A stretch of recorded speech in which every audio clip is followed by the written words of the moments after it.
Assalamualaikum warahmatullahi wabarakatuh. Bismillahirrahmanirrahim. Alhamdulillahi rabbil alamin, wassalatu wassalamu ala asyrafil mursalin nabiyyina Muhammadin wa ala alihi wa sahbihi ajma'in. Subhanaka la ilma lana illa ma 'allamtana innaka antal alimul hakim. Wa la hawla wa la quwwata illa billahil aliyyil azim. Semalam kita sebelum ni lah kita bersama sebuah hadis yang menyatakan Nabi SAW memakai kain selimut burdah, kain selimut burdah namanya, pergi ke bayang Kaabah. Di sana Nabi berdoa. Lalu didengar oleh salah seorang sahabatnya, antara yang disebut oleh Nabi, ala tantasir lana, bila kami ni kamu nak tolong. Ala tantasirna, bila kamu nak tolong.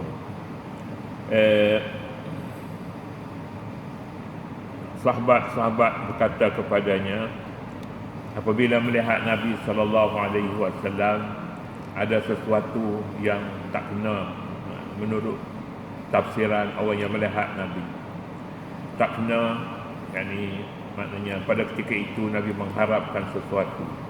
Lalu sahabat di belakang yang mendengar apa yang disebut Nabi SAW, dia membantu Nabi, katanya, ala tantasir lana, ala tantasir lana, ala tad'ullah lana.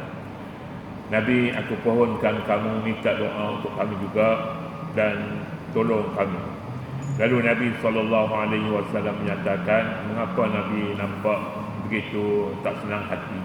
Kerana memikirkan beberapa orang sahabat-sahabatnya yang sebelum ini dibunuh, ditanam hidup-hidup, kemudian diambil gergaji, dibelah dua, kepala sebelah kiri dan sebelah kanan tumbang.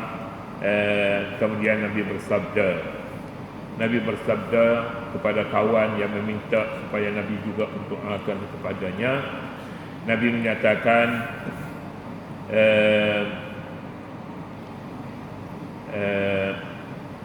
kana rajulu fi man qablakum yuhfaru lahu fil ardi, orang sebelum kamu ada yang ditanam dalam bumi, kemudian ditimbul separuh di atas bumi dan separuh lagi di dalam bumi. Apa yang mereka lakukan terhadap laki-laki itu, mereka selain daripada menggergajikan kepalanya, disikat kepalanya ini, rambutnya dengan sikat besi yang mengoyakkan dagingnya dan tulangnya, namun tidak menjadi apa-apa kepadanya. Dia tetap dengan agama Islam. Ma yasudduhu zalika an dinihi. Kemudian Nabi bersabda lagi, wallahi la yutimmanallahu hadzal amra, demi Allah, mintalah supaya amalan seseorang itu biarlah disempurnakan hingga mana? Hingga kalau orang menunggang, daripada menunggang unta lah pada ketika itu, daripada San'a di negeri Yaman, dia boleh sampai ke Hadramaut, dia tidak bimbangkan apa-apa, hatta kepada kambing boleh tidur sekali dengan serigala. Tetapi kamu mau segera, katanya, orang sebelum kamu dia bersabar hingga mati, dan satu masa nanti jangan risau, akan tiba waktunya seorang yang datang daripada San'a Yaman dan pergi ke Hadramaut. Dia boleh pergi ke Hadramaut berapa lama, berapa jauh, dia tak bimbang. Kambing dia di kampung, kambing dia di rumah, dia boleh berkawan sekali dengan serigala. Tak ada siapa yang jaga dia selain daripada Allah yang jaganya. Walakinnakum tasta'jilun, tapi kamu mahukan segera pertolongan Allah Subhanahu wa taala ini.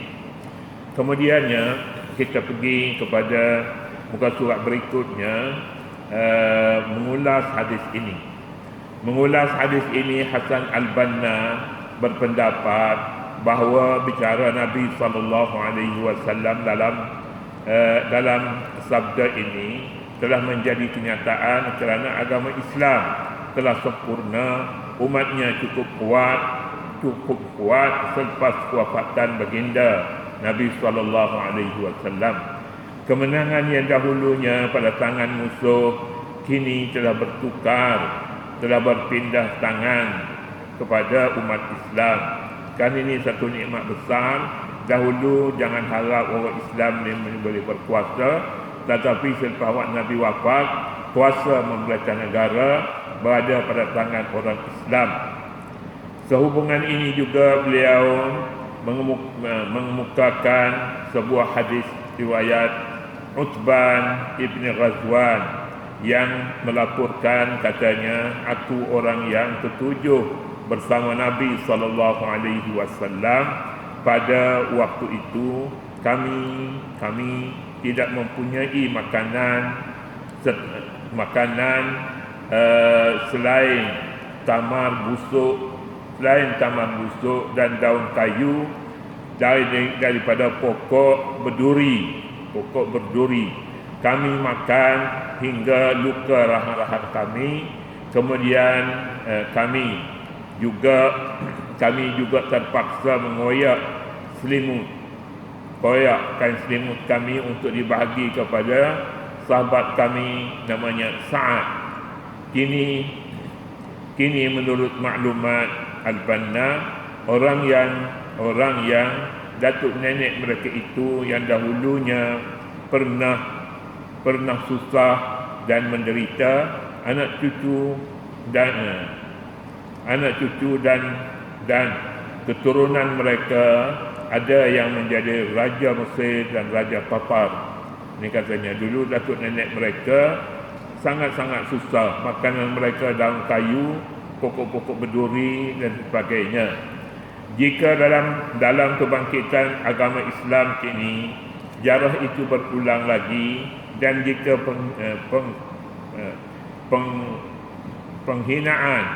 penghinaan, penyaksaan dan penderitaan terhadap umat Islam berlaku, maka ambillah iktibar daripada sejarah teguhnya pendirian bersabar, dan jangan teguhkan pendirian bersabar dan jangan berputus asa. Pusingan kemenangan akan datang lagi dengan izin Allah Subhanahu wa taala. Firman Allah, asa rabbukum an yuhlika aduwakum wa yastakhlifakum fil ardi wa yanzura kaifa ta'malun. Mudah-mudahan Tuhan kamu akan membinasakan musuh kamu dan menjadikan kamu khalifah di bumi. Kemudian dia akan merahmati, akan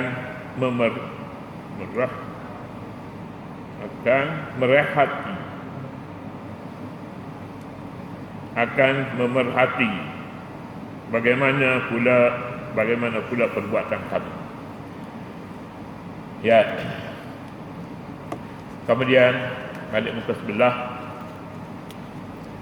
katanya umat Islam terutama pendakwah ramai yang menjadi mangsa kezaliman, penderaan dan keganasan. Kita hampir setiap hari mendengar berita tentang umat Islam di Afghanistan, di Iraq, Palestin dan lain-lain diseksa, didera dan dipukul dengan berbagai-bagai cara tanpa perasaan belas kasihan. Anehnya penderaan itu dijadikan hiburan yang sangat digemari oleh pihak yang langsung tidak mengerti apa itu manusia dan kemanusiaan. Apa yang diketahui melalui akhbar itu pun tidak sampai 1/3 daripada hakikatnya yang berlaku dipelajari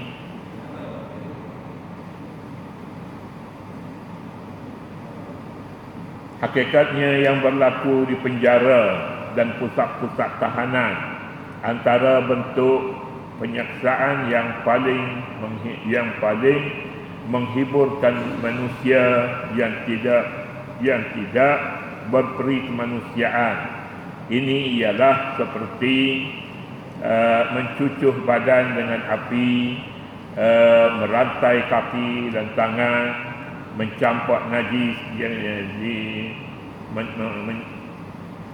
mencampak najis dan memaksa minum air kencing, memukul badan, menakut-nakutkan tahanan dan membiarkan mereka digigit oleh anjing garang, sedangkan kaki tangan mereka dirantai, meludah di atas muka, menghina dan memaksa supaya melakukan hubungan seks terbuka sesama lelaki. Ini penyaksa yang pernah dilakukan oleh musuh-musuh Islam terhadap orang Islam, terutama sekali negara-negara yang mereka jajah dengan kekerasan.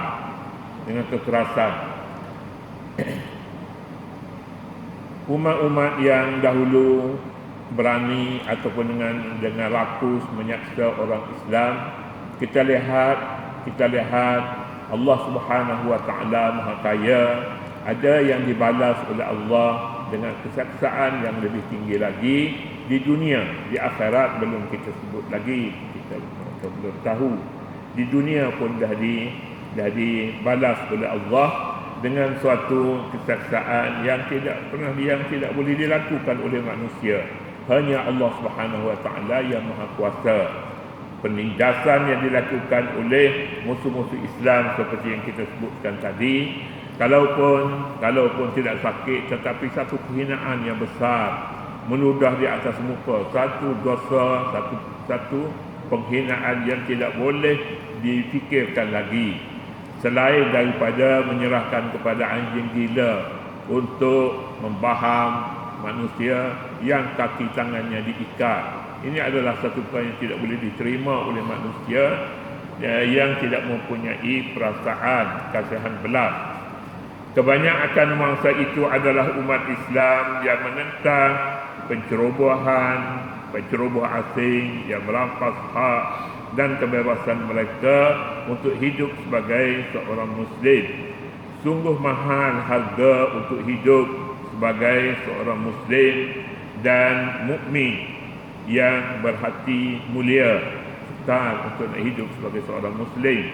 Tetapi orang Islam hidup dengan begitu rupa dengan penuh sabar, hinggalah Allah Subhanahu wa taala mengambil mereka terlebih dahulu sebelum daripada manusia kafir mengambil nyawa mereka. Ini satu hakikat. Kedua, sebagai mukaddimah kepada ayat 219 dan 220 yang membicarakan pembentukan syakhsiah Muslim yang meliputi pengharaman judi dan arak serta tanggungjawab sosial yang membantu anak yatim dan melayani pihak-pihak yang memerlukan bantuan. Ayat kita baca tadi mengingatkan umat muslimin bahawa jalan ke surga tidak disediakan tiket cuma. Peminat surga haruslah membayarnya dengan kesediaan merentasi ujian demi ujian. Mereka perlu menempuh ujian ini sebagaimana angkatan mukminin terdahulu menempuhinya. Masadhumul ba'sa wad dharra mereka ditimpa malapetaka dan kesengsaraan. Kemudian surga bukan seperti ladang ternakan ternakan ayam, daging, dan bukan pula seperti kandang kambing, tetapi tempat istirahat para pejuang dan tempat penginapan hamba-hamba Allah yang beriman.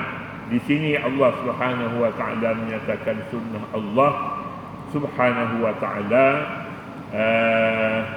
dan syarat-syarat kemasukan ke surganya mereka adalah terdiri daripada mukminin yang tahan lasak dan tidak mudah patah semangat dengan melaksanakan perintah dan syarat-syaratnya. Dalam sebuah hadis Nabi SAW bersabda, hujibatin naru bis-syahawat wa hujibatil jannatu bil makarih. Terjemahan, dipagari neraka dengan perkara-perkara yang disukai. Dipagari neraka tak dibukakan kepadanya, iaitu orang yang menentang syahwatnya,